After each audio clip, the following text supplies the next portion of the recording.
Hi guys, welcome to Mark's Home Kitchen, where I do family friendly recipes that everyone can enjoy. So today's video is for sweet and spicy chorizo stew. Sit back, relax and enjoy, and thanks for watching.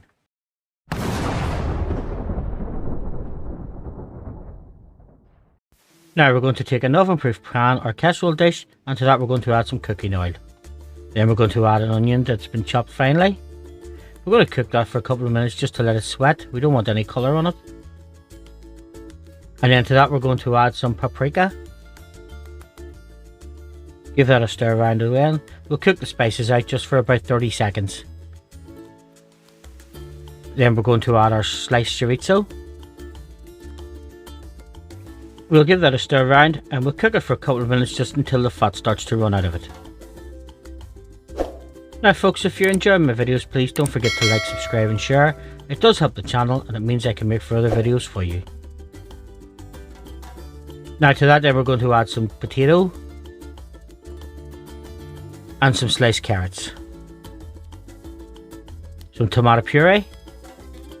We'll give that a stir around. Again, we'll cook that for another minute or two just to cook the tomato puree, take the rawness out of it. Then we're going to add some chicken stock.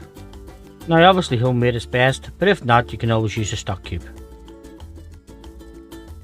Now we'll top that with a bay leaf and we'll add some dried oregano. Give that a good stir around, just get it ready for the oven. We'll bring that to the boil. We'll season liberally with some salt and some freshly ground black pepper. Pop the lid on and we'll take it over to a preheated oven. The oven's been heated to 180 degrees centigrade or 375 Fahrenheit. We'll cook that for 45 to 60 minutes. Take it out, we'll just check the potatoes are cooked, and if they are, it's time to serve.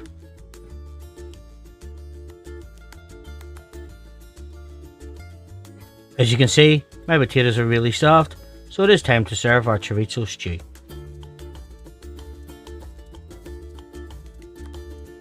Just into a bowl, you can serve it with some crusty bread, and I like to top mine with some crème fraiche. Now folks, again, if you've enjoyed my videos, please don't forget to like, subscribe and share. Thanks for watching, and I hope to see you in my further videos.